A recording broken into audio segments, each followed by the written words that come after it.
The First Samnite War, despite being the first war in a series of wars that would become some of the most important and well-known of the early Republic, is a bit of a historical question mark. The real issue is that the only continuous account we have is that of Livy's, which I've already discussed as being not exactly the most reliable of sources.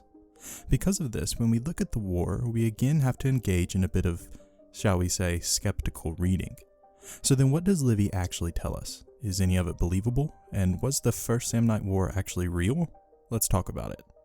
In this episode, we'll be looking at the events leading up to the war, as well as the actual declaration of war itself. The next episode will be dealing with the actual fighting and the peace treaty. Tensions with the Samnites had already been steadily increasing during Rome's southward expansion.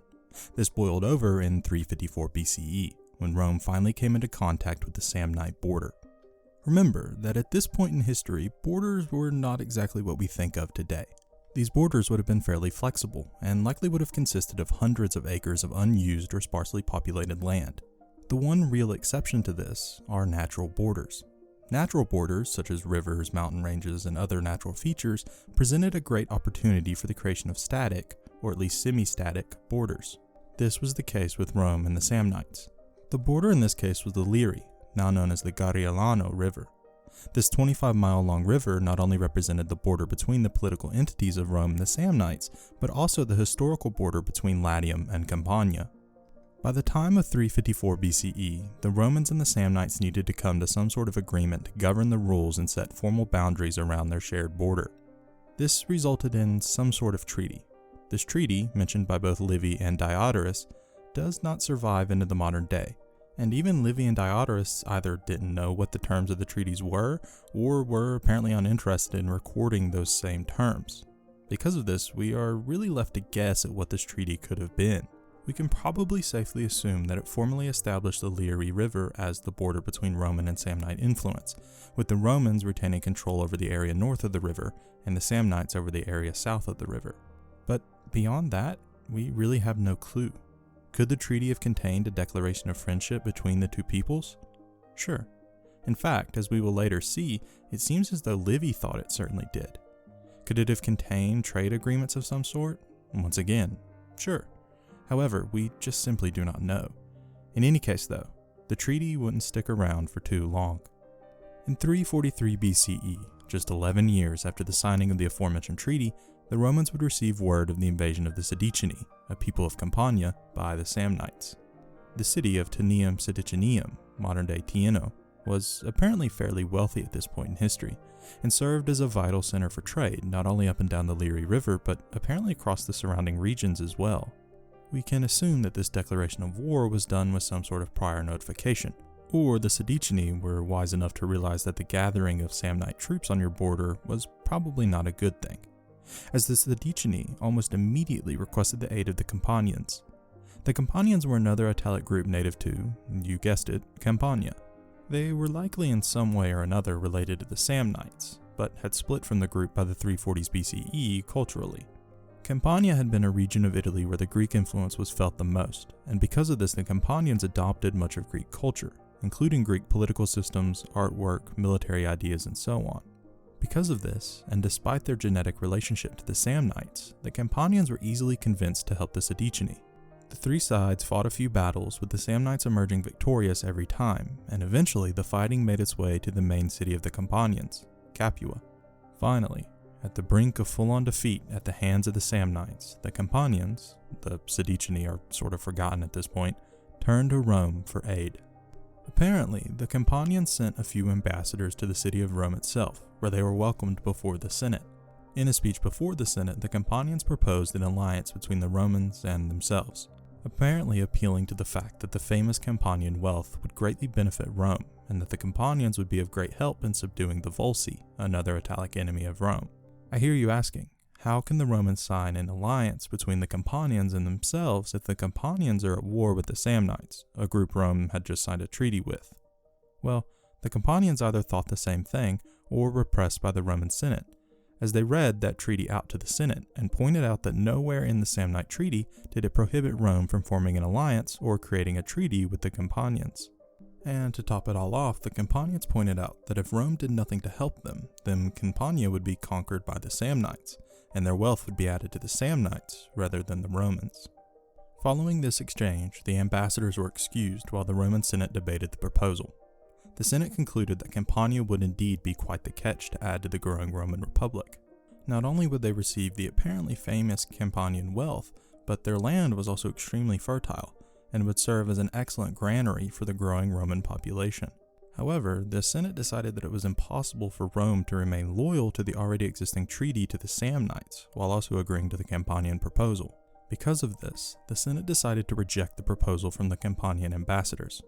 However, apparently the Campanians expected such a thing to occur, and following the rejection by the Senate, the Campanian Ambassadors unconditionally surrendered the city of Capua, and by extension the people of Campania, to the Romans.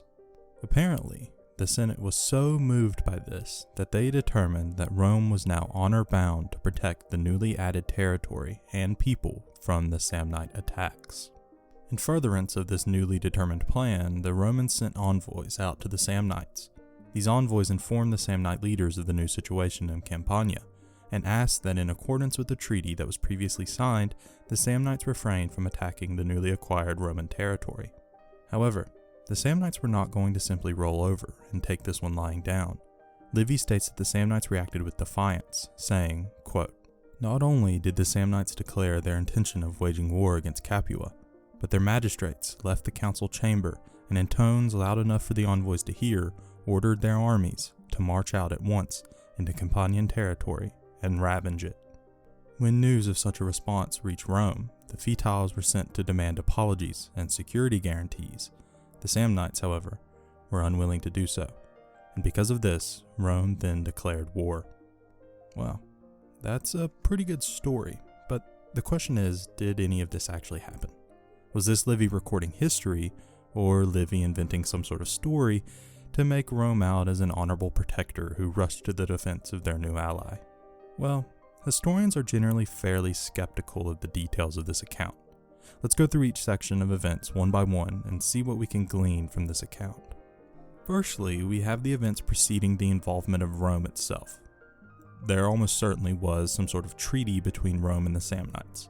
Now, we have next to no idea what all of the treaty contained. We assume that it likely set up some sort of boundary between the Romans and the Samnites at the river Livy, but other than that, we are essentially guessing. It seems as though Livy believed it contained some sort of promise or agreement on Roman and Samnite friendship, or at least some sort of cooperation. This is certainly possible. In fact, it wouldn't really be all that surprising if it did. Remember, this is only 40 or so years after the sack of Rome by the Gauls. Not only that, but Rome still had other enemies around them, and they were still technically in the midst of the conflict with the orders. The point here is that there is reason to believe that Rome may not have been looking to add another enemy to their already fairly exhaustive list. In any case, we can assume that there was something here that at least trended towards friendship, or at least an agreement to not be overtly hostile. Next, we move on to the war between the Sidicini and the Samnites. This is once again very believable. While Livy almost certainly simplified the war down, remember that Livy was concerned with the history of Rome and not some random Italic people, the general concept of the war is very possible, and in fact, probable. The Sidicini capital served as a rich and important crossroads of trade, something that any growing power would have loved to add to their realm. Further, we have no evidence of Rome being overtly concerned with the Sidicini nor their fate. Remember how I mentioned in the video that the Sidicini sort of disappear from the narrative as soon as the Campanians get involved? Yeah, that wasn't an accident. The Romans, and by extension Livy, really didn't care about the Sidicini. In fact, it seems as though it was only the involvement of the Campanians that interested Rome. So really, the Samnites had nothing to stop them from declaring a war against the Sidicini. So, we can say with some certainty that the events prior to the involvement of Rome are fairly believable, despite Livy probably leaving some details out. The general outline is probably accurate. Now we move to the most questionable part of the entire account, the Campanian embassy. This whole episode is, frankly, and pardon my language here, almost certainly bullshit. In fact, it seems as though our dear friend Livy engaged in a bit of plagiarism for his version of events. In Thucydides' famous History of the Peloponnesian War, he describes a speech before the Athenian assembly by a few ambassadors of the city of Corcyra. Corcyra had been dealing with a civil war in one of its colonies, Epidamus. Epidamus had erupted into a civil war and had come to its mother city, Corcyra, for help. Corcyra, though, was apparently uninterested and decided to stay neutral in the whole affair. Epidamus found this to be unacceptable, and in an attempt to save their city, and probably their grasp on power, the ruling class turned to Corinth. At this point in time, Corinth was an extremely powerful city-state of Greece, and an ally of the Spartans. Corinth was apparently willing and able to help, and sent a garrison to protect the city. This infuriated Corcyra, and a naval battle ensued in which Corcyra won. However, the issue was that Corcyra was now afraid that Corinth would be able to call in its powerful allies in the Peloponnesian League. If they did this, then Corcyra would be easily conquered, as it was a neutral city-state with no powerful allies. So Corcyra decided to send a few emissaries to Athens in the hope of securing an alliance and security guarantees against Sparta. Sound familiar? Well, it's about to get a whole lot more familiar. The emissaries presented 4 main points to the Athenian assembly. The first was that Athens would gain the respect of many city-states if it agreed to an alliance, because Athens would be seen as coming to the aid of a city-state in trouble. The second was that Corcyra would be indebted to Athens, and thus extremely loyal. The third was that the alliance would not break the 30 years peace treaty, since Corcyra was a neutral city-state, and thus had the right to join an alliance of its choice. And the fourth and final point was that war was inevitable between Athens and Sparta, and so Athens should do everything it could to increase its power and show its strength. Corcyra's navy, which was second in size only to that of Athens, would be a great asset in the hypothetical upcoming war. Now, all those points should sound vaguely familiar, but that second and third point, they should sound really familiar, as that is essentially word for word exactly what the Campanians said to the Roman Senate. Back in Greece, eventually the Athenians agreed to a defensive alliance, which eventually boiled over into the Peloponnesian War. The point here is that it seems fairly obvious that Livy essentially copied Thucydides. Further, to have Rome suddenly decide that morally they must decline the Campanian offer sounds a little bit too goody two-shoes, and is just the sort of thing that Livy and other contemporary Roman historians would have invented in the hopes of making Rome look like a morally correct and righteous state. Some historians have proposed that this is actually a retrojection, which is essentially an event overlaid into a different time period from when the event in question actually occurred. Essentially, the theory goes that Livy actually retrojected the events of the Second Punic War, where Capua famously sided with the Carthaginians, onto this period, with the goal of shifting some of the blame and motive from Rome onto the Campanians. Now, why would he do this? Well, think about what would actually be the case if we removed this story of the Campanians surrendering their people in their city. Rome would have almost certainly broken a treaty, a very dishonorable act against the Samnites. This is something that would go against every fiber of the idyllic Roman state, and this story of the surrender of the Campanians at least gives the Romans some sort of moral justification for their actions. However, other historians argue that such a series of events were actually entirely possible, and even possibly common during this period. We do know that oftentimes throughout Roman history, a state would come to Rome with the hope of securing their backing against another invading state. If Rome accepted, then the state in question would essentially be treated as a Roman client, or even just as another Roman province, as that was typically the price the state had to pay for Roman help. When we think about these other examples, then suddenly the surrender doesn't seem all that crazy. While the events stated by Livy are probably fake, the idea that the Campanians would have looked to Rome to save them from the Samnites is really not all that far-fetched.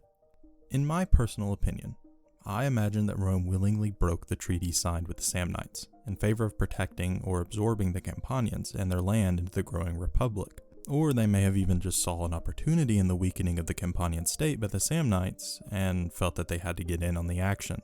In any case, Livy, probably knowingly, then wrote up this grand story to try and paint the Romans in a better light, and thus we are left with his account.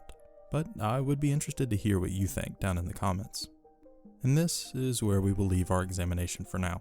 Rome and the Samnites were now at war, and it wouldn't be too long before both sides clashed on the battlefield. What would happen in these clashes? Would the Romans easily defeat their enemy, or would they struggle? And what would happen at the end of this war?